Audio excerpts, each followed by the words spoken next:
Summer routines live or die by how easy they are, and honestly, if something takes too much effort, I'm out. That's why Groons is my go-to. It's my one daily pack of gummies covering my greens, vitamins, and minerals. Plus, it has 6 grams of prebiotic fiber, which is more than 2 cups of broccoli. No mixing powders, no giant pills, no hassle. I just rip open the pack and I'm done. They taste good and they make it easy to stay on top of my health, even when life gets busy. Save up to 52% with the code PODCAST at Groons.co. That's code PODCAST at GRUNS.co.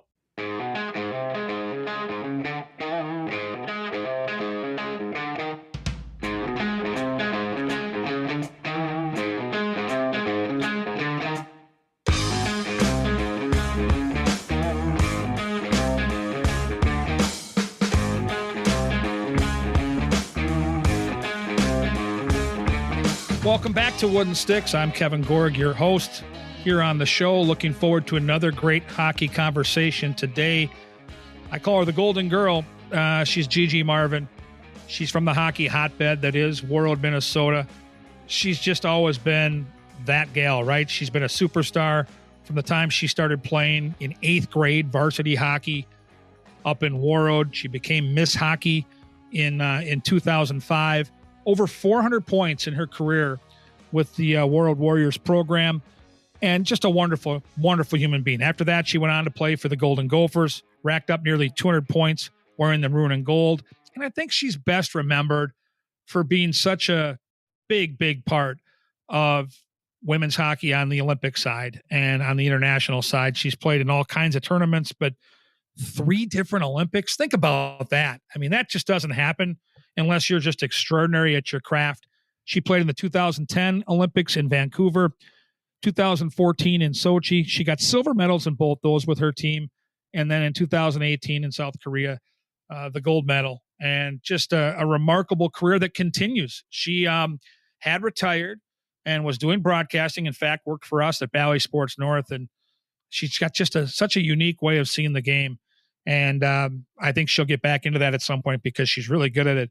But the itch to keep playing was there, and the PWHL came calling. And what an opportunity for her in her mid-30s to have a chance to be still a go-to player in a league where it's just the elite of the elite. That's the cool part of this new league is it's not watered down. It's just the opposite. It's just a tremendous product. And the numbers across the league have been remarkable. We saw the attendance set an all-time record for the home opener in St. Paul, and in all the big markets where they're playing, they're drawing big crowds, including Boston, where Gigi's playing. So we're going to talk about the incredible hockey journey that she's had. She comes from quite the hockey family, the Marvins up in Warroad, and I had a chance to sit down and visit with her mom and dad when we were up there for Hockey Day back in January. And she just has that. She's just a very, very cool gal that has just a different perspective on seeing the game. So I'm going to try to tee her up in our conversation today with some Wild related questions, and specifically because she's always been a star player, what she thinks of Kirill Kaprizov and how he continues to be a dominant player in this league, even though with injuries and some of the setbacks this team had off the ice this year, he was kind of left out on an island and still produces. And how he's been able to do that, I don't know. I think she'll have a unique take when it comes to Kirill. And I just want to find out how it all, manifested for her. Just living in Warroad isn't going to automatically make you a gold medalist and a superstar player at all levels, whether it's high school, college, or now pro. And so Gigi's got many, many stories to tell. I'm confident that the 35, 40 minutes we're going to visit today will barely be able to touch some of these stories, but there are some great stories in there. And being that I know Gigi well and know how she sees the game, I'm sure it's going to be something that you probably haven't heard or known about her and her journey. So that's where we're at today on Wooden Sticks. And we want to make you a part of the show. We want to bring you and bring people to your business. And so Karen Cleary can help facilitate that. We've just locked up our first sponsor. We've got a couple of more on the hook. And please know that we're going to do whatever we can to pump up your business. Her email is Cleary, Cleary, at talknorth.com.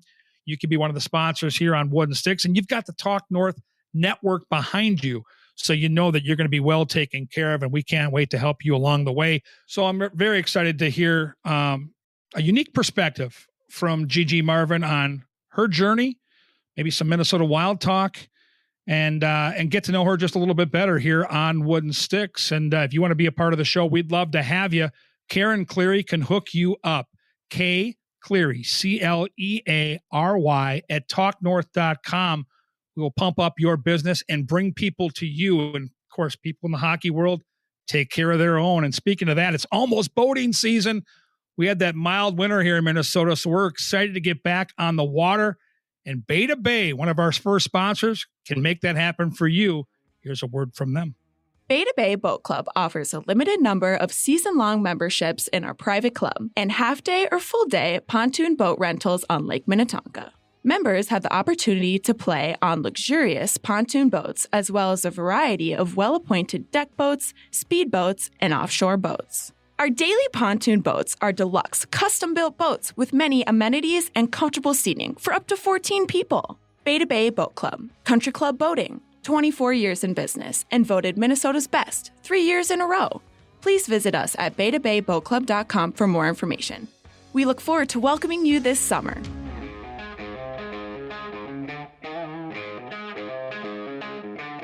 Welcome back to Wooden Sticks. As I mentioned during my intro, really excited about our guest today.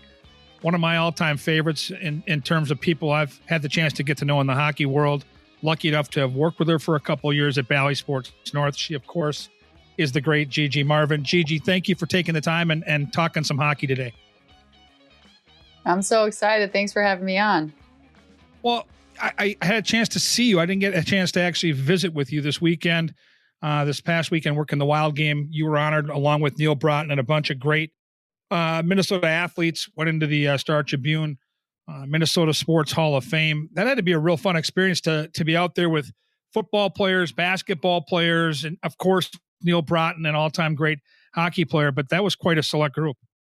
It was really fun. It was awesome to just get to know some of the other different inductees and be able to celebrate together, and even standing on the ice, hearing the names being introduced. I mean, the crowd went nuts when Neil was introduced, right? It kind of gave me goosebumps seeing how being able to stand next to him and just hear the crowd go wild. And I had my family there as well, and it was just such a special moment for me. And you got a little break in the schedule. How's life in the PWHL? You're playing out in Boston. The league seems like it's off to a terrific start. It is. It's incredible, actually, what's been happening. And the league is so competitive. The games are so tight. Excellent competition night in, night out. And it's been remarkable watching the attendance figures across the league. We've seen multiple attendance records shattered, whether Canada, U.S., or not, like North American. And even ours, we don't actually play in downtown Boston. We play in a town probably 30 miles north of Boston, and we still right on the New Hampshire border, and we still pull in about 4,000 people a game. And it's just, that's something that around the league, people have been blown away by the response that we've had from our fans and just the attendance numbers. I look at what you guys have done in the PWHL, and we saw that unbelievable. Well, we saw crowds everywhere opening week, but the crowd in St. Paul, an all-time record crowd, just short of 14,000. I look at Caitlin Clark and women's basketball and paging forward to where the WNBA is headed. You know, in our lifetimes, I don't know that women's athletics has ever been in a better spot right now, Gigi. I would agree with that. It's and a lot of it started with the U.S. soccer, like the women's national team, and what they were able to do and the success they've had. And now you're seeing exactly like you mentioned, Caitlin Clark taking on UConn in the Final Four, and then trying to take down the powerhouse was in South Carolina that won again. Yep. And it's just really cool to see that sort of I don't even know what to describe it as, but it's just legendary what's happening, and it's really cool to kind of be able to experience a little bit of that our own for the sport of hockey. We've noticed. And we've known all along, ever since the Olympics, and I think it was 2014 where we had an incredible record number of people viewing our U.S.-Canada gold medal game, and we're like, this is something that people want to be a part of. They want to watch, they want to attend. And so we just need people to believe in us to like support it so that we can get it off the ground and running. And now that it's been happening, it's just been awesome seeing the response. And now having, for young hockey players out there that play girls hockey, to have this league, to have these crowds to look at as a landing spot, if they're some of the elite players at their level, yes, Division I hockey is going to be on the radar, absolutely playing for their country, which we're going to talk about here with your storyline here in a little while. But to have that league and to have a league that's flourishing in the markets this league is in, you mentioned Boston where you're playing, Minnesota, Ottawa, Montreal, New York. I mean, these are not only big hockey markets, these are big sports markets. And for young girls out there to have this to shoot for, I just think it's going to have a huge ripple effect on the game at the grassroots level. I think when you're going to look at young hockey players just getting started, this is going to change the trajectory of where this thing is going. I think it's all boats rise. I think the game is only going to get better. I agree. I think when you can see it and see it live, it changes. It does something in your heart. Like, I don't know about you. I'd be curious to know who your favorite player was growing up, or what the first person you saw maybe hold a mic and you're just like, or even coach. But for me, I mean, I always grew up and all I saw was guys. And so I love Joe Sakic, Peter Forsberg. I mean, I remember the old Devils Wings and Avalanche rivalries. Like, it seemed like every single year fighting for a cup between those three teams. And then not until, but there was something that changed when 1998 came, and I got to watch people who looked like me, who had a ponytail like me, who were women. And like, I'm like, this is incredible. This is what I get to do. And so that's what's changed everything for me. And to know that that is happening right now all across the country and even the world, where players are able to, young girls are able to be like, wow, these girls look just like me. I bet I wonder if I can do that. I wonder if I will have the ability to do that. That's what I want to shoot for. And that's what I want to go for. And so just to know that those dreams are being solidified simply by them witnessing a game is really cool, because I know exactly what it did to not just my career, but my life. I mean, you talk about how small the hockey world is. I mean, the amount of friends and connections and people I've been able to meet through this great game all started with simply being able to turn a TV on and having a group of people literally being willing to produce women's hockey on TV, and for a girl in Warroad, Minnesota to watch it and see it live happening. It changed everything for me. And so it's really cool knowing that same experience is happening for kids all across our country. Yeah. For me, it takes me back to the 70s. I would turn on TV and there was a nationally televised game and they had this cartoon. It was called Peter Puck. And recently I've gone into the to the YouTube and gone down that whole webverse and watched some of the old broadcasts. But Peter Puck was this intermission cartoon that they had that would teach young people the game of hockey. And he was just fascinating for me as a youngster. And then I started watching the actual games and identifying the goalie as kind of the position where I wanted to migrate towards. And once I could figure out who the goalies were, I fell in love with a couple of goalies, Tony Esposito with the Blackhawks and later Gilles Malache with the North Stars. And they were, my role models, my mentors, my idols. It kind of led me to having that passion for hockey. And you're a lot younger than me, but we always talk on Wooden Sticks on the pod here about when you got started, how much the equipment has changed. And you probably started when you were a little kid, but you probably started skating in earnest in the 90s. So the equipment, specifically the sticks, since you started, has changed dramatically, has it not? Yeah. I mean, I remember my first stick, it was a compound. Is that what they were called? Compound sticks. Yes. With the shaft and then the blade popped in. And of course, like all I had to do was go down the street and to Christian Brothers and pull off a blade off the line, and my dad would come home. Actually, my favorite Christmas gift I ever got. So I started with those composites, but then I got wood sticks, and my dad hung from our Christmas tree outside Christmas morning. He hung like 10 new wooden sticks that he had just got at the factory and brought them over for me. And it was one of the best. He stamped Gigi on it. And it was just so cool. These little right-handed sticks that were just, who knows, probably a 45 flex, like just little, but such a wonderful Christmas gift for me. What a creative idea to have them hanging on the tree.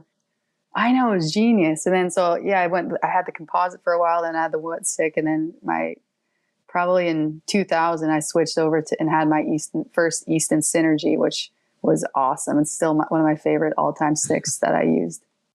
And life in Warroad. And I know we've had this conversation, but for our listeners, once you started playing the game, and having just been up there for Hockey Day Minnesota just a few months ago, and then having the reminder, because I'd been up there a handful of times and I've never spent a bad minute in that town. The people are so damn nice. And for a guy like me that just loves hockey, everywhere you go, that's that's everything. That's the conversation. But for you as a kid, what was it like to have such a hockey-centric community around you, even when you were little?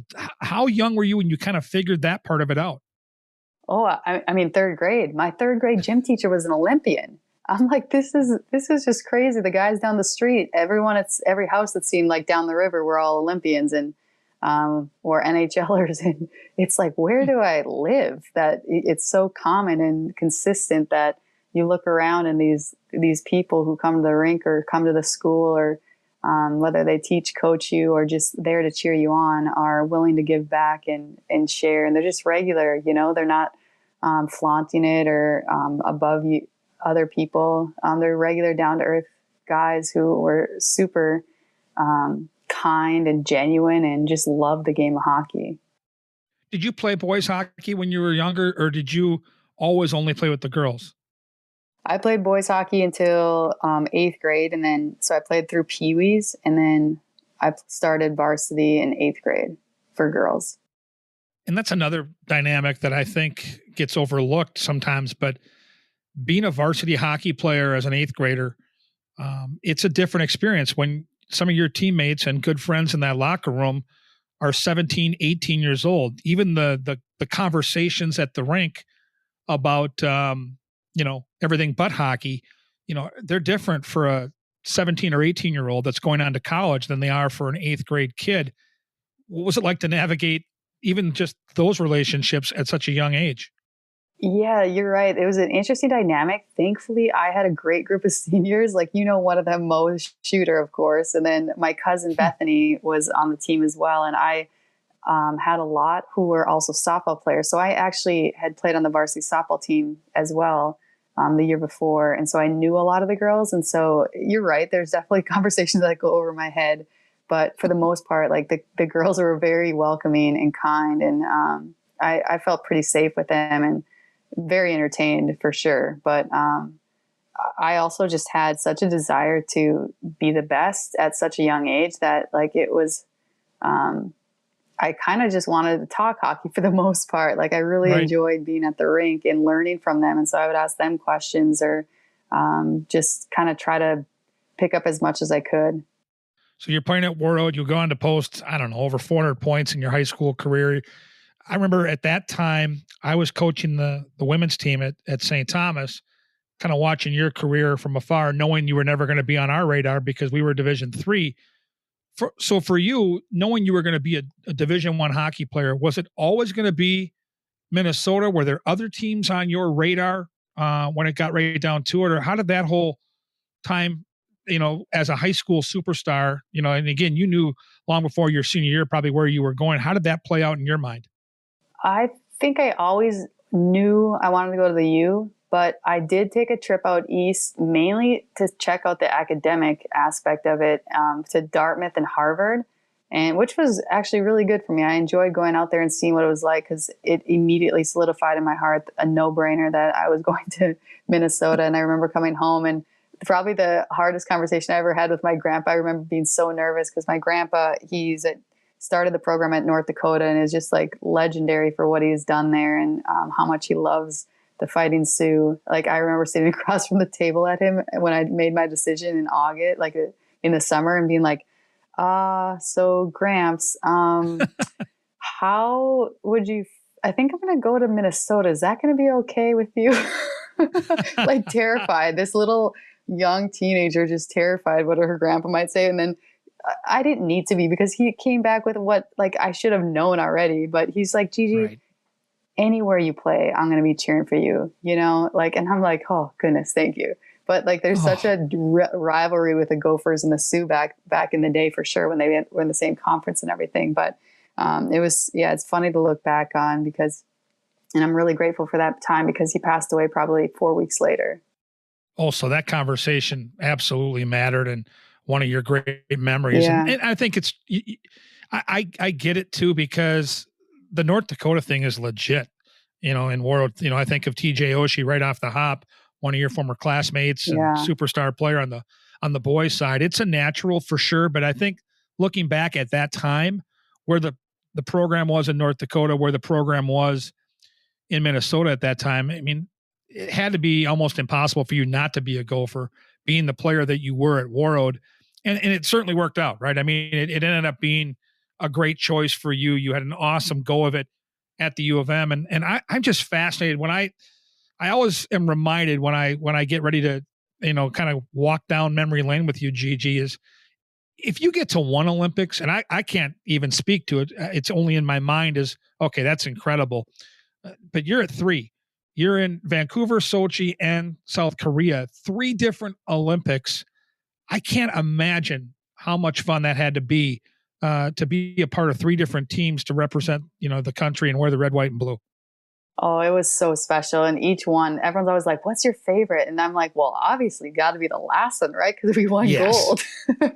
But it's so hard to choose, to be honest, because so many special memories from each of them. Like, to be able to, in Vancouver, it was my first ever one. So the moment walking opening ceremonies and having, I think I had 10 to 15 family members in the stands for the games, since all you had to do was hop in the car and drive across the country. And then the Sochi one was just, I felt like I was back in high school with TJ. Like, he exploded, and I feel like the next morning everything was about Warroad High School. And I mean, we'd be sitting in the cafeteria, and all of a sudden I'd be eating, and all of a sudden TJ's like, see ya, Gigi, going to the rink. And him and David Backus are walking by, and I'm like, same thing. Like, that's what happened in high school. Like, you'd be sitting in the cafeteria in high school, and you'd just be like, yep, see you later, going to the rink, or going to your next class. And then of course, Korea, you can't get better than Korea winning a gold medal. And I got to have 6 of my friends flew out, and then my parents and my brother and sister-in-law were there as well. And so so many memories, so many different kind of stories, but yeah, each one's special and unique for their own purposes, I guess. Well, I've told you the story before. We were ironically in Vancouver when you won that gold medal, and because of the time change, we all wanted to watch it live, and it was on in the middle of the night. I want to say the game started at maybe 2:30 or 3 o'clock in the morning, and the Wild were playing the Canucks the next day, and there was no doubt about it. Most of us on the Bally Sports North crew were going to stay up and watch the game, and we did. We were texting the whole time, and it was a remarkable hockey game. And I just look back and, knowing that you'd had the silver the last 2, and here it is, this third chance, which you rarely get, right? In hockey, you rarely get a third Olympic try. That has to be, in terms of your hockey career, I don't know where it stacks up, but it's got to be near the top. That one particular night, that one game. Yeah, you're spot on. Like, as far as what we were able to accomplish on the ice, definitely that moment was the pinnacle. And I think a lot of people don't quite get why, like, why is an Olympic championship so much bigger? And I think it's because you have to wait 4 years, like 4 years. Yep. It's not just, next year we'll be back. And so for us, those of us who had been on the team, that would have been our 3rd Olympics at the time. That was 12 years in the making, like on the national team, in the Olympic competition. So yeah, it took a long time to get there. And so the emotions were just like one of the best you could ever feel. It was so cool. So I'm friends with Danny Brooks. He was on the podcast last week, and about 2 summers ago, we had a charitable dinner function where he brought some paraphernalia from his dad's Olympic run back in 1980, including the gold medal. Couldn't believe how heavy those things were. And my question to you is, you've got 3, you've got 2 silver and a gold. I might end up putting them in my bed and sleeping with them. What do you do with your medals? Are they displayed? Are they in that bed with you? I mean, they can't be too far away from you at any time. You know what? I leave that up to my mom. I let her decorate the house, and she changes it up every once in a while and has different themes going around the house, but they're usually on display Yes. there. And then I'll travel with the gold medal usually when I go to different places so that people can see that. But both of them, all three of them are special in their unique way. And it's really cool how the Olympics has different each year and just makes them really personalized to the country. So it's cool to even have them all laid out side by side. It's really heavy, right? They're still the same as they were back in 1980. They're heavy. Yeah. Well, actually, yeah, the 2018 medals are known as the heaviest in Olympic history. And so, yeah, those you could definitely feel hanging around your neck for a while. Well, I'm glad you brought your mom up because I mentioned we were in Warroad for Hockey Day and you weren't there because you were playing pro hockey, but your mom and dad were nice enough to stop by our hotel and bring these unbelievable bars. And I'm telling you, I was good. I only had about half the thing, and I brought a lot of them to the TV truck the next day. Our great friend Trevor Fleck, just so wonderful at what he does as one of our executive producers at Bally Sports North and a mutual friend of both of ours. And I brought them to Trevor, and I got to tell you, in unison, we all talked about it when the day was over, just how damn good those things were. Tell us about the bars, the story behind them, and why they're so good. Oh, they're so good. Yeah, I agree. And so my mom loves baking. Like she has treats. She's just this teeny tiny petite little woman, and she just has such a sweet tooth. And so she'll make so many different bars. And she came up with this one recipe that, this concoction that is just unbelievable. And we call them Connie Bars after her. And so all my, I would go on road trips and I was known as the kid who had the best lunchbox. Like people would try to sneak all my food from me. Like no joke. My friends were just reminding me of this a couple weeks ago when I was home. And geez, remember when you had the best lunchbox? Remember when we used to take like your this out of there and then this and this homemade thing? And like, so everyone knew about Connie Bars and everyone wanted them. So my mom started, because she knew I would never got mine that she packed, because the kids would like snag them from me somehow. They would team up to try to distract me. And she would just make bars every time like a team would go to state. And it just became something that even when myself or my brother weren't on the team anymore, she would still make them. So every year when a Warrior team goes to the state tournament, they get a pan of Connie Bars. And obviously every team that I've been on, they always get Connie Bars. So like even this pro team that I'm on, my parents brought down 2 pans of bars because we inhaled them when we were at the Excel Energy Center in February and March. And everyone on my team loves them. So yeah, they're pretty special. My mom is a great cook, and we enjoy sharing those with everyone. I had just a ball sitting in the hotel talking with your mom and dad. And then, I mean, people were staring. I mean, there was a giant, a giant pan of these bars, a big plate, I guess it was. And I felt so proud. And the next day, well, number one, I was so happy I didn't eat the whole thing, because honestly, I ate the first couple. I'm like, oh man, I gotta hide these. So I actually, for a while at my hotel, I tucked them in where all my gear was for the next day, my outdoor clothing for the day. And I don't know how much you get a chance to watch it, but we had such a ball doing Hockey Day up in Warroad. It had been something that was on our bucket list when this whole thing started. Like, this is a place we have to get to. And in your mind, you hope it works out. And then the day finally comes and the crowds are unbelievable, which we shouldn't have been surprised by. The rink, the setting. I mean, I got to tell you, and it came out in the broadcast, but I mean, it was 30 degrees and basically sunny, perfect conditions, perfect ice. How much of that did you get to watch? I got to, I'd have friends and family sending me videos and pictures, but I didn't get to watch much because, like you mentioned, I had my own game that day. Yep. And so we had our whole game day situation going on. And plus, like, I don't know, I didn't get much of the coverage. So I would go online and go on Twitter and like watch as much as I could, the different updates and things like that. But I definitely couldn't watch live, but it looks stunning. And how cool that, like you mentioned, like 30-degree weather in Warroad, Minnesota Crazy. in January, that's unheard of. And so it's very, it worked out extremely well. And I got to tell you, our mutual friend, your former teammate, my former player, Mo Hardwick, she was like the mayor. You couldn't go to one spot in Warroad that weekend and not bump into Mo. She was the first person I saw when we got there. Rhonda Curtin was working on our broadcast, and we were going to go do a little outdoor thing. And literally our first stop, there's Mo. She was everywhere, and she was having a ball. And nobody supports Warroad hockey like Mo Money. But I just thought it was so fun to see not just her, but the entire hockey community kind of come together. And it was just such a celebration. People were so excited to be there, volunteering, working. We had a bunch of Olympians there. Neil Broughton, the guy that you just went into that Hall of Fame with over the past weekend, had a chance to work with him and some of the guys from the 1980 Olympic team. It just, Gigi, it did Warroad proud, and that's what I was most happy about. Is, you know, Warroad is such a great place, and if you love hockey like all of us do, you just want them to have the chance to show what they can do. And I'm telling you, they crushed it, and I'm so happy we had the chance to do it.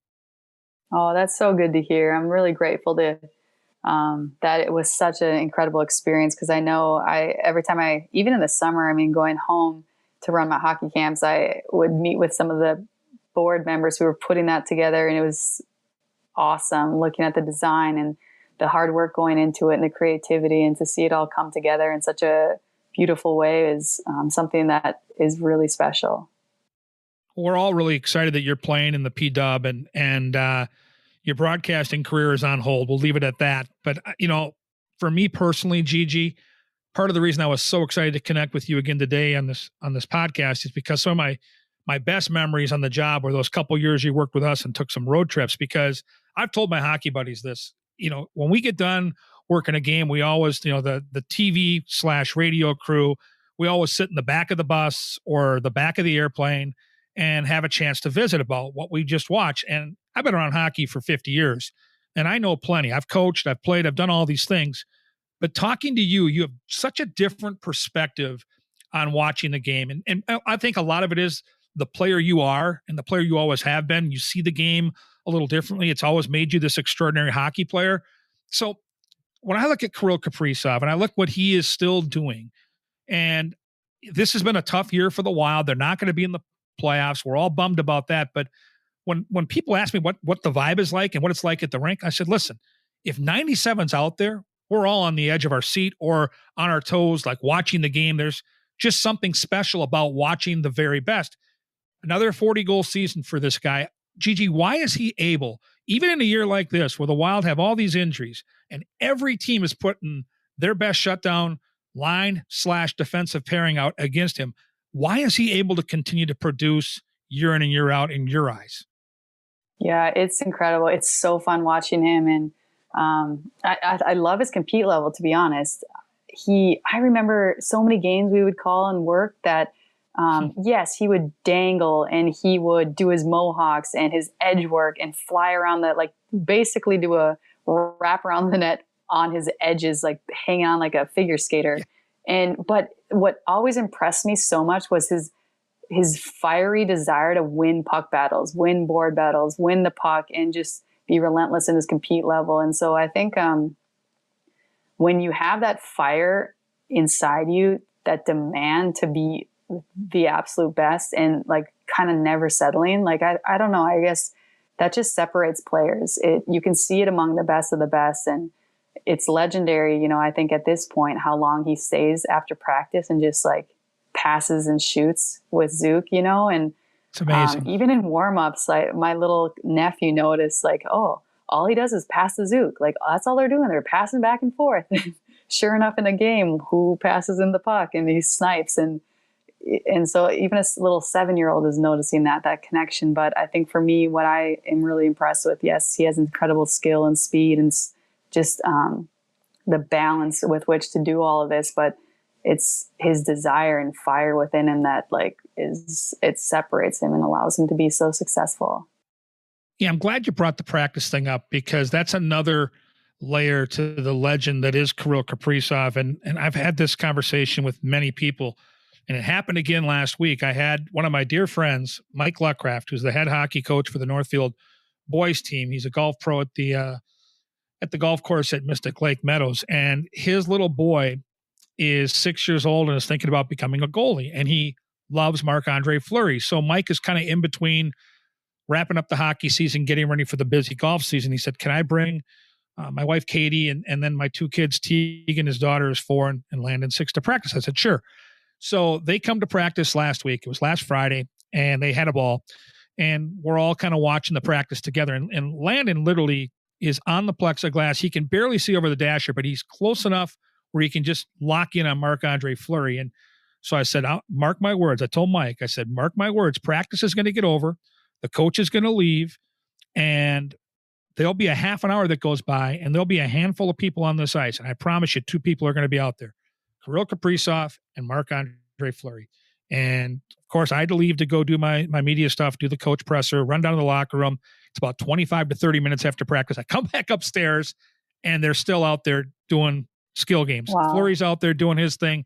Kaprizov's out there. The reason I bring it up is it's rare, right? Like, these guys are one of them's going to be a Hall of Famer right away in the next couple of years. The other one's going to be a Hall of Famer whenever he decides he's done 10, 15 years down the road for Kaprizov. And I think it's, Gigi, you can tell me, but when you're a young, talented player, and the 2 most respected guys in that room as far as talent goes are the hardest working guys, there has to be a ripple effect. 100%. It's such an accountability factor as well when you see guys like that at their level doing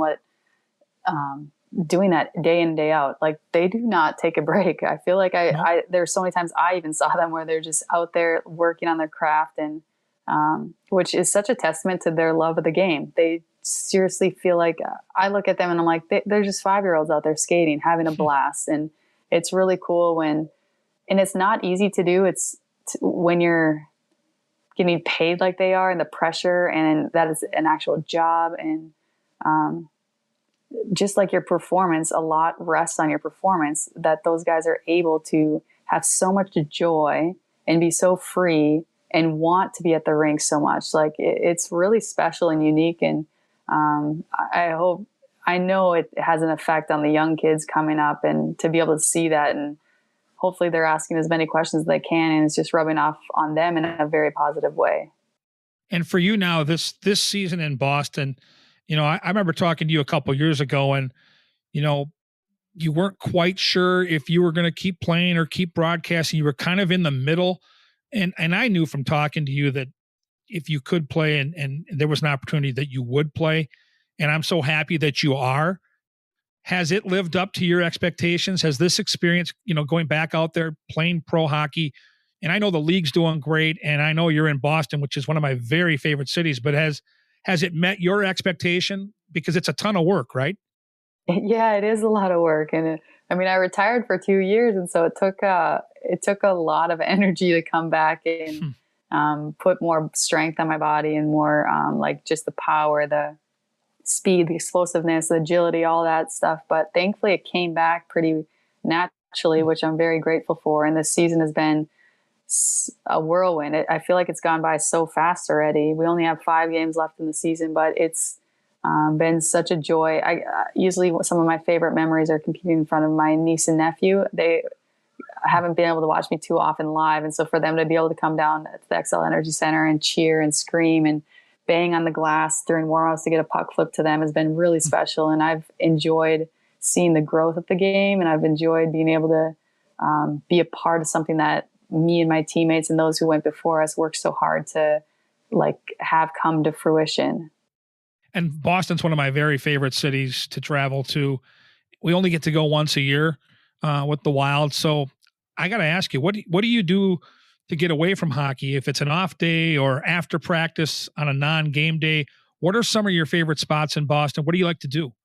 Well, I love hanging out with friends, and we live right on the water, and so the ocean is pretty cool, and so we'll go down to the ocean quite a bit and just play games outside or rollerblade along what is it called, the Esplanade.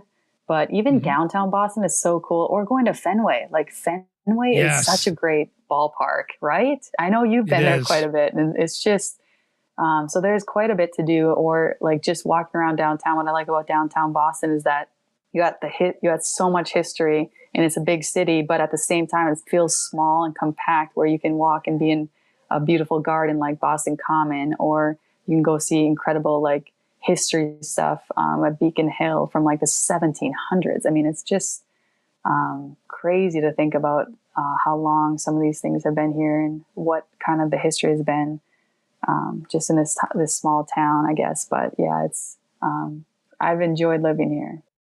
All right, we've come to the final segment of our time together, Gigi. This is what we call the hat trick hot seat. I'm going to give you 3 questions. The good news is there's no wrong answer. And a lot of this, I think, will just be fun for you.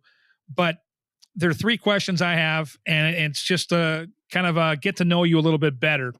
If tonight, whether you're going out to dinner or you're cooking it, you can have your very favorite meal, and take the professional hockey out of the equation. So we're not eating to prepare to, be a highly trained athlete. We're eating because we love it.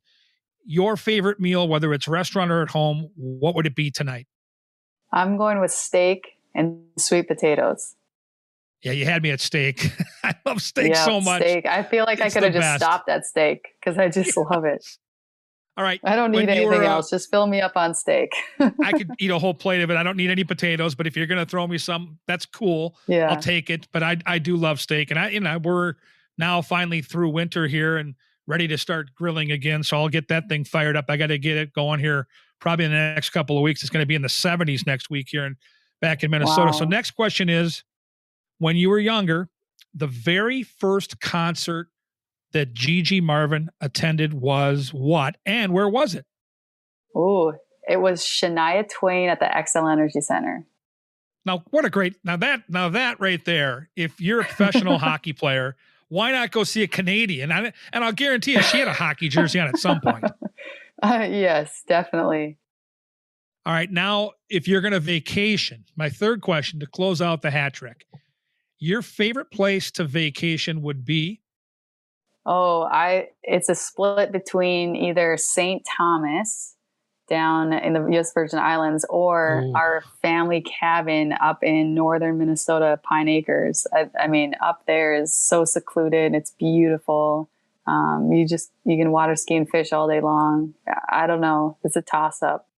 Well, you can have one for the winter, one for the summer, because you'll probably go to the cabin in the summer, and in the winter, St. Thomas sounds just delightful. This has been awesome.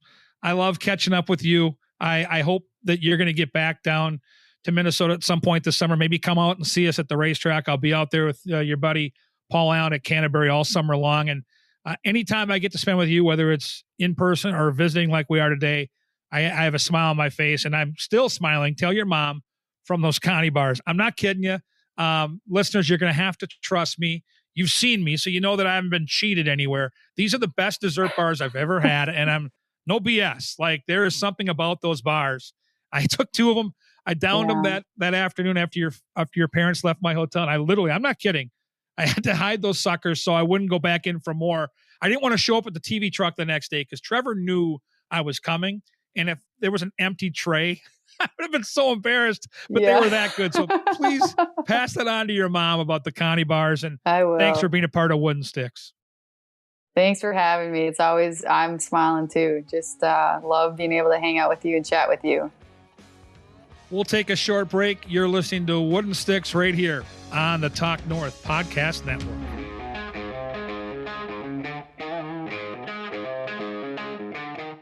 We're back on Wooden Sticks, and really thankful to Bay to Bay Boat Club. We are excited to enjoy that warm weather next week here in the Twin Cities anyway. Looking at 60s, maybe 70s.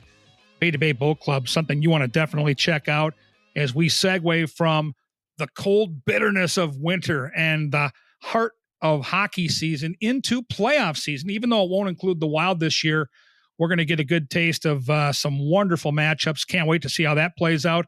And of course, the weekend ahead, we're going to see some of the best Division I men's programs in the country come down to St. Paul for the Frozen Four. That should be spectacular as well. I can't thank Gigi Marvin enough. Her journey is such a great one. And, Warroad, what a place to be a hockey player. And, she was the best of the best. When she was at Warroad starring for the Warriors, I was coaching at St. Thomas, so I watched a bunch of her games, not only at Warroad, but on to the University of Minnesota, where she was a star there as well. So cool that she got to play in 3 different Winter Olympics. And I just think it's fantastic that she's still thriving and still playing pro hockey. And I know how much she loves the game. The passion she has for hockey is legit. The conversations we had when she was broadcasting were so amazing. Just the way that she sees the game, loves the game, and is such a part of the game. I thought it'd be a really fun conversation today, and it lived up to the hype. She was fantastic. We're looking forward to more great conversations here down the road. Again, you can be a part of it. Kay Cleary, Cleary at talknorth.com. She's the hook for you. Karen will give you a good look at being a part of Wooden Sticks. I'll be back next week with another great guest. Thank you for being a part of the show as well. Without the listeners, there is no Wooden Sticks. I'm Kevin Gorg. I'll either see you at the rink or hear you right here on the Talk North Podcast Network next week.